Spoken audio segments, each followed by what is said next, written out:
Kristo.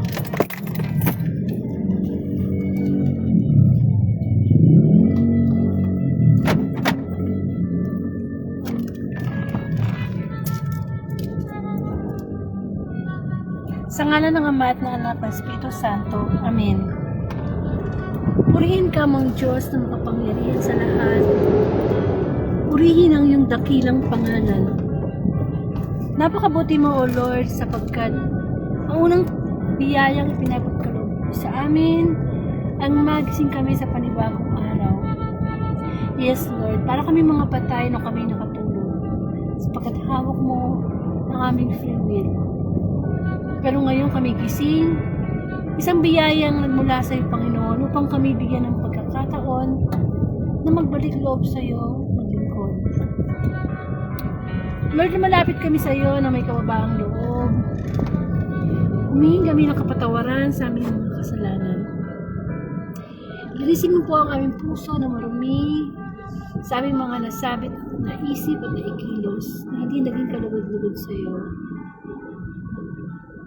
Panginoon, ikaw nakababati ng aming mga pagsubok sa buhay. At ikaw nawa, Panginoon, na magbigay sa amin ng kalakasan. Upang anumang takot na nagdudulot sa amin ng kawalang pag-asa. In Jesus' name, ay makayanan namin sapagkat ikaw ay laging naririto sa aming buhay. Panginoon, ang iyong abang lingkod ay patnubayan mo. Gamitin mo lamang akong instrumento ng iyong mensahe o isang makasalanan. Lahat tayo makasalanan. Salamat, Panginoon, sapagkat kahit sa social media ay ginagamit mo upang mapalaganap ang mga mabuting balita bilang pagtupad sa misyon o sa Great Commission. Pagkalooban mo po ako ng karunungan, kababaang loob na ikaw lamang maitaas, mabigyan ng parangal sa Facebook Live dito. Come, Holy Spirit, we need you, and come, Holy Spirit, pray. Ikaw po ang kumilos sa mga susunod na minuto. Nawa ang iyong mga salita ang maging kagalingan sa aming mga spiritual illness. Nawa ang iyong salita ang maging kayamanan namin dito sa aming buhay. Nawa ang iyong mga salita ang magsilbing kalakasan sa panahon na kami naglulupay-pay dahil sa kahinaan, sa mga takot, sa mga pagsubok na dinadala namin o Panginoon. Banal na Espiritu, ikaw ay nangako magbibigay ng patnubay sa amin. Sana po sa oras na ito ay focus natin ang ating espiritu sa espiritu ng ating Diyos. Sapagkat ang Diyos ay sinasamba sa espiritu at sa katotohanan. At ang katotohanan ay mula sa kanyang mga salita. At ang katotohanan ang magpapalaya sa atin. Nawa ang spiritual battle na hinaharap natin sa araw-araw sa pamamagitan ng salita ng Panginoon ang maging ating kalakasan at sandata sa ating pananampalataya. Lahat ng ito'y dalangin ko sa iyo, Ama, sa pangalan ng Anak, isa ng Espiritu Santo. Amen.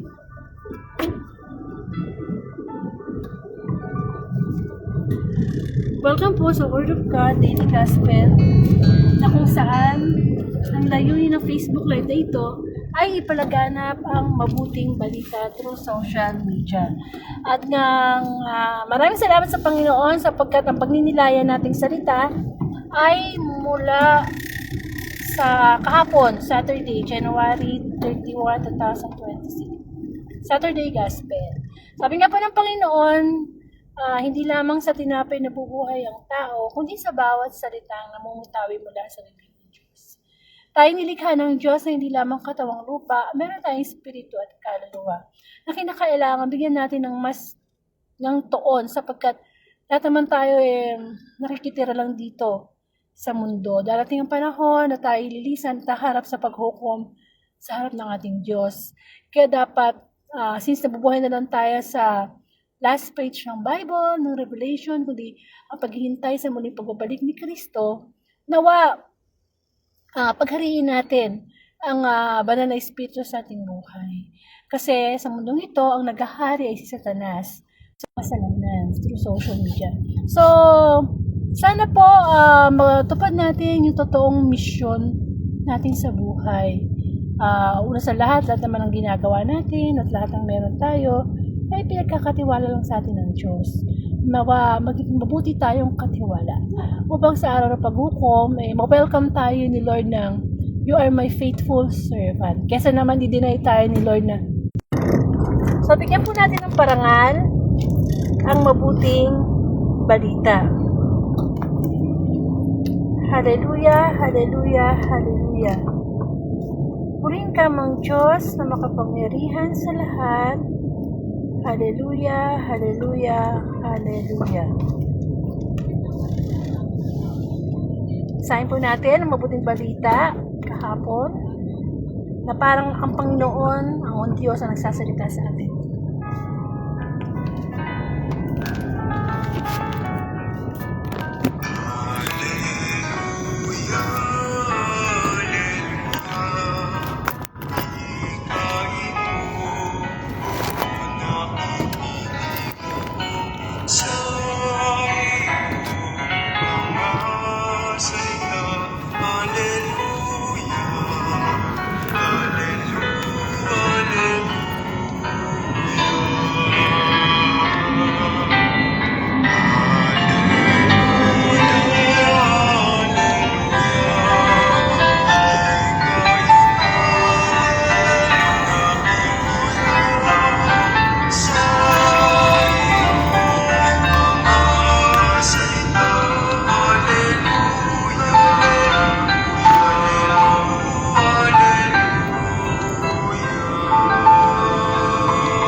Ang mabuting balita ayon kay San Marcos, papuri sa iyo, Panginoon.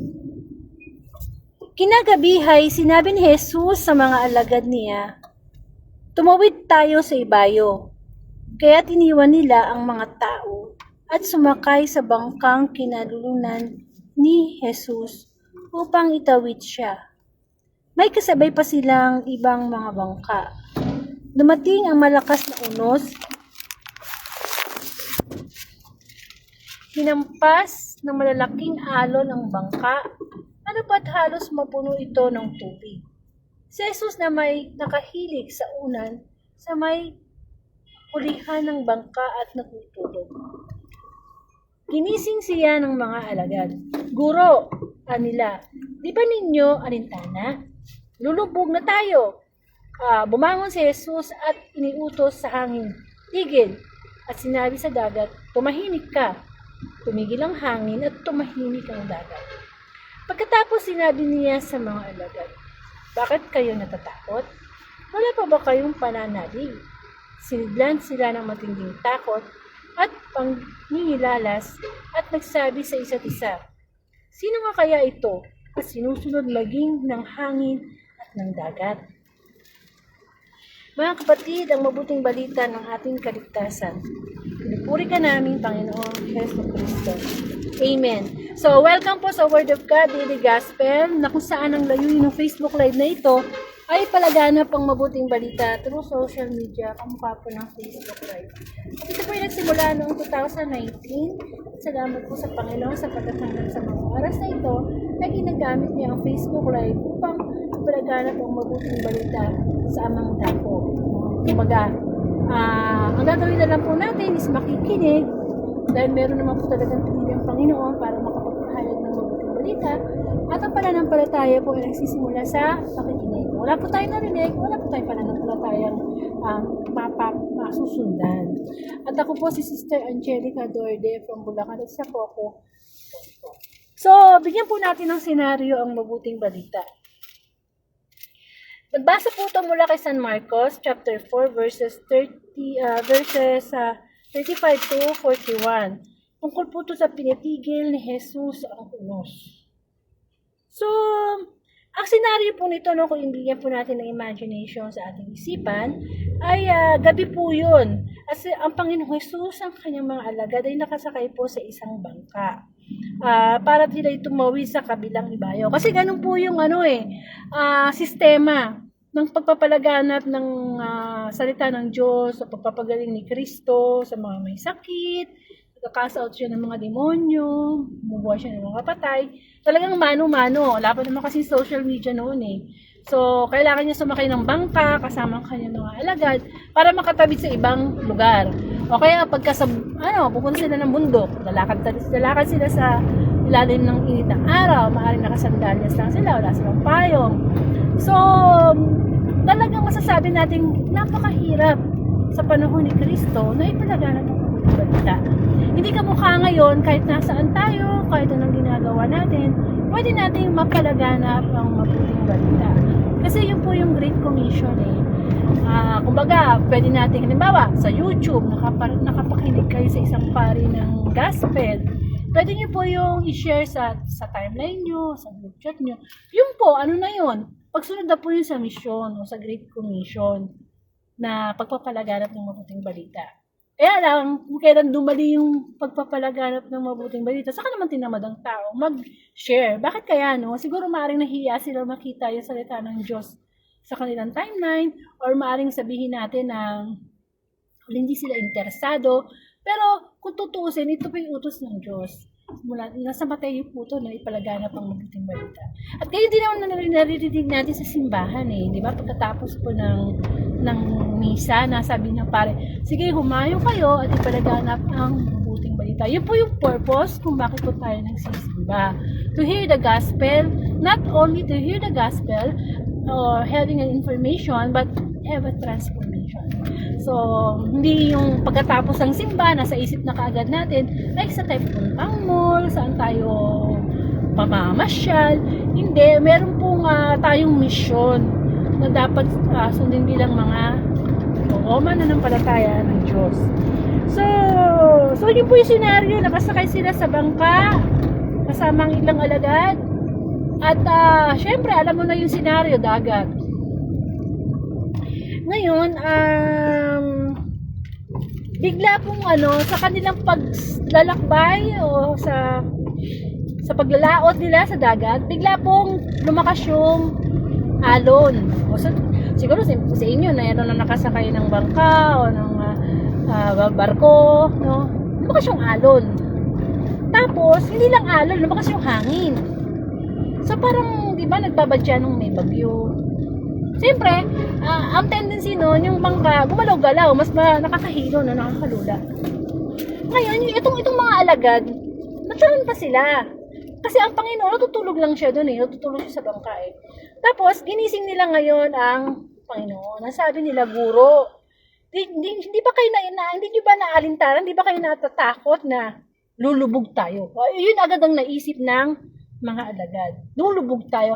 Ba't kaya nila naisip yun? Alagad na sila ng Diyos. Hindi ba nila alam na si Jesus na yung kasama nila? Ba't sabihin lulubog tayo? No? Parang inunahan na nila kaagad kung ano mangyayari. No? Kasi bumangon ngayon ang Panginoong Jesus. At sinabi, inuutos niya sa hangin na tumigil yung hangin. Tumahimik ka. Anong nangyari sa hangin? Tumahimik. Tumahimik ka dagat. Tumahimik yung alon. So, napunta sa normal yung senaryo nung paligid, no? Tapos, eto ngayon, binalikan ngayon ni Kristo ang kanyang mga alagad. At ano ang tanong niya? Ang tanong niya, bakit kayo natatakot? Wala ba kayong pananalig? Ito yung isa sa mga tanong na masasabi natin na kapag tayo ay may problema. Tatanungin tayo ni Kristo, bakit ka natatakot? Wala ka bang pananalig sa akin? So, biglang natakot yung mga alagad at sinabi na sila sa isa't isa, sino ito na sinusunod? Sinusunod kahit ng hangin at ng dagat. So, yun po yung senaryo ng mabuting balita. So, unti-unti nakikita ng mga alagad yung kapangyarihan ni Kristo. Na ultimo yung weather na nautusan niya eh. Sino ba namang tao na makakapagsabi na may bagyo, tumigil ka? Malakas ang ulan, tumigil ka? Hindi, no? Lang si Kristo lang nakagawa. So, paano po natin bibigyan ng reflection to, no, sa ating buhay? Tingnan natin ang mga alagad. Nananampalataya sila sa Diyos. Sa kay Kristo, kasama na nga sila ni Kristo sa pagpapalaganap ng mabuting balita eh. kumbaga, masasabi natin yung may mga uri ng tao eh. Kamukha nito, tayo, mananampalataya. May mga tao na naglilingkod sa simbahan, mga pare, madre, lay minister, elector, yun, di ba? Mga naglilingkod, no? Yung bang talagang meron silang pananampalataya at paglilingkod sa Diyos. Pero dumadating pa rin yung time na kapag dumadating na yung pagsubok, natatakot. Kaya kung makikita mo nyo sa screen yung word for, yung ano na nakalagay yung face your fear. Harapin natin kung ano man yung takot natin sa ating buhay. Kasi yung takot, ano yan eh, mabisang sandata yan ni Satanas para tayo ay umurong. Kumbaga sa laban, urong, huwag kang lumaban. Takot ka. Yun ang inaara sa atin ng Satanas eh. Itinatanim sa puso natin. Kasi, sabi nga ng Biblia, kung ano man daw ang takot natin o pagsubok natin sa ating buhay, dapat itong araw lang na ito. Kailangan, ang mga problema na hinaharap natin, itong araw lang na to. Huwag mo munang isipin yung takot mo bukas, o kahit, di ba, mga susunod na araw, susunod na buwan, susunod na taon, kasi hindi pa tayo sigurado kung ibibigay ni Lord yun. Hindi natin sigurado kung buhay pa tayo bukas. So, sapat na ang bawat araw sa bawat pagsubok. Hindi naman natin sinasabi na hindi tayo magplano. Ang sinasabi lang ng Panginoon, ay, bakit ka nagwo-worry sa mga bagay na hindi pa nangyayari? Kung minsan nga, dahil sa sobrang takot, hindi na natin nagagawa yung mga bagay na dapat natin gawin. Kasi nag-ano na yan eh. Kasi ang Diablo kasi, talaga ang target niya, yung ating isipan. Nandiyan yung battleground eh. Diyan tayo niya binubulungan na, hindi, wag mong gawin yan, nakakahiya yan, wag mong gawin yan, baka kung ano sabihin ng iba, wag mong gawin. Hindi ba? Pero ano ba sabi ng Biblia, no, sa Filipos chapter 4 verse 8 na, dapat maging naman ang iyong isipan, ang mga bagay na marangal, matuwid, malinis, kapuri-puri. Sa madaling salita, kung isa-summarize mo yun, kailangan tayo maging positibo sa ating pag-iisip. Huwag nating unahan ang ating isipan ng negative. Iba kasi yung nag-iingat sa natatakot. Magkaiba yun. Natatakot ka kasi, maaaring kang hindi malakas yung loob mo. Yung nag-iingat, kaya ka nag-iingat, hindi ka natatakot. Gusto mo lang maging ligtas, maging safe. Magkaiba yun, no? So, kailangan lang nating harapin. Ano ba yung ating takot sa buhay? Kasi kanya-kanyang takot tayo eh. Lalo na pag wala tayo sa Panginoon, ang dami nating kinatatakutan. Minsan nga, simpleng ipis lang eh. May mga taong simpleng ipis, simpleng daga, simpleng takot. Minsan ipis, makikita mo, pag nandyan, tatakbo yung tao. Alit-lit ng ipis eh. Yung tao pa tumatakbo, no? Ano ibig sabihin no? Nasa isip lang yun. Di ba merong kanta na, ang sabi ng line, ang takot ay nasa isip lamang. Totoo naman talaga yun eh. Sa mga takot na nasa isip natin, 99% ang mali. Isa pa lang ang maaaring possible. Kasi, ano ibig sabihin nun? Nag-create tayo ng imagination. Kung minsan iniisip natin, ay, baka mamaya yun ang iniisip niya. Baka mamaya yun ang inaano niya sa... Hindi ba? Yung mind natin yun ang didikta eh. Samantalang in-reality pala, hindi naman. So, nag-create siya ng takot. At saka yung takot, talagang gusto ng Diablo na maghari sa atin yun para mawalan tayo ng tiwala sa Diyos. Tingnan mo ang mabuting balita tungkol sa pinatigil ni Jesus ang unos.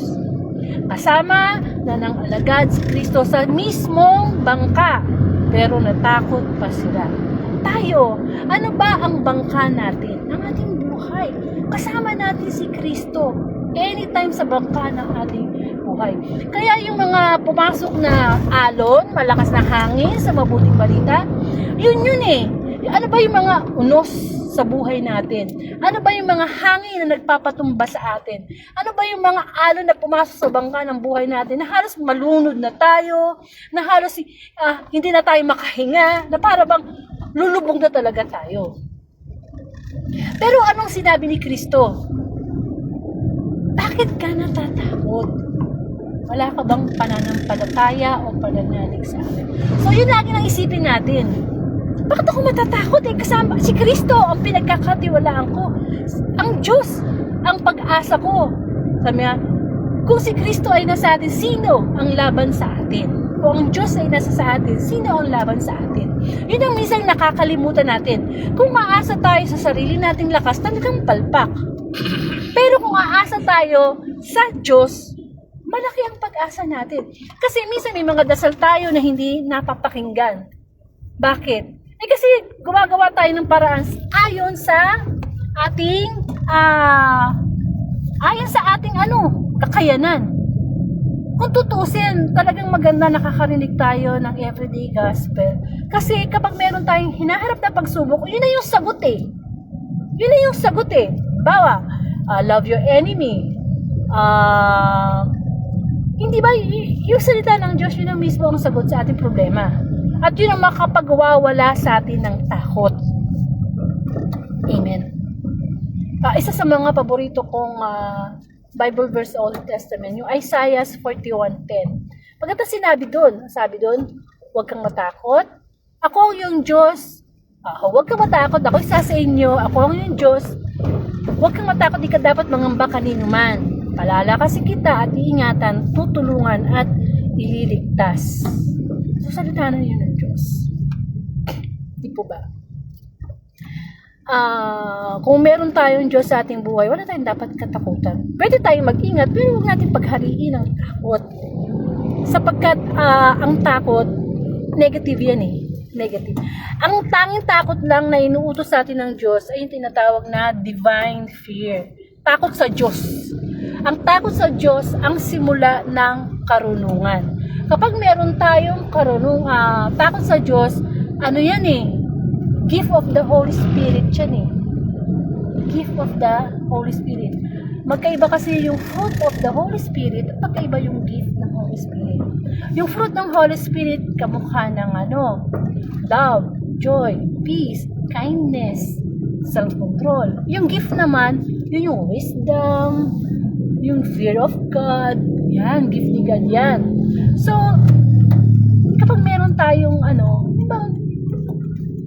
papasok talaga sa mind natin takot. Pero i-overcome natin yun. Sa pamamagitan ng Lord, is still in control.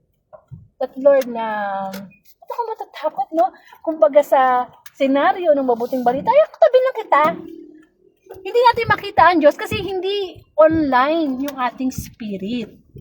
Samantalang yung time na si Kristo at ang alagad niya ay nakasakay sa bangka, kitang-kita na nila si Kristo physically. Wala na si Kristo ngayon dito physically. Kaya nga siya nanalangin sa Diyos Ama, di ba? At humingi siya ng patnubay. At yun nga yung banal na espiritu. Banal na espiritu, ibig sabihin, kailangan na-activate, na-online yung ating spirit. Kasi once na hindi na-online natin spirit, talaga natin maramdaman yung presensya ng Diyos. Di po ba? Yan ang sinasabing buhay pisikal, pero patay spiritual. So marami sa ating ganyan na nabubuhay lang tayo sa mundo. Gigising, kakain, magtatrabaho, matutulog. Tapos yun na naman. So sabi nga ng Biblia, ikaw na pinakamalas ng tao pag gano'n lang ang buhay natin. Wala tayong misyon. No? Hindi natin, gusto natin mapunta sa langit, pero yung mga pinagagawa natin sa mundo, hindi makalangit. So may mission tayo, no? Una, may mission natin talaga, yung magkaroon tayo ng relasyon sa Diyos. Relasyon in a way na pag-ibig sa Diyos. Yun siya yung number one.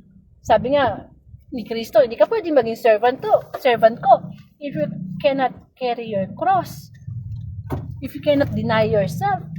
Kung di mo kaya akong amen. Ano pala tayo? Ang bilis So, yung po, pag nilayan natin ang takot, hindi po yan galing sa Diyos. Karoon po tayo ng kalakasan upang sa ganon, sa pamamagitan ng pagtitiwala sa Panginoon, ay magkaroon tayo ng pananalig sa Kanya.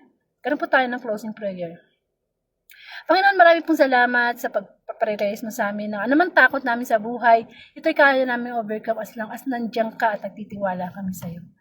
Ama namin, sumasalangit ka, sambahin ang ngalan mo, mapasa amin ang kaharian mo, sundin ang loob mo dito sa lupa para na sa langit. Bigyan mo kami ng aming kakanin sa araw-araw, at tawarin mo kami sa aming mga sala. para ng pagpapatawad namin sa nagkakasala sa amin. Huwag mo po kaming painturos tukso, at mo kami sa lahat ng masama. Pangalan ng Ama at ng Anak at Espiritu Santo.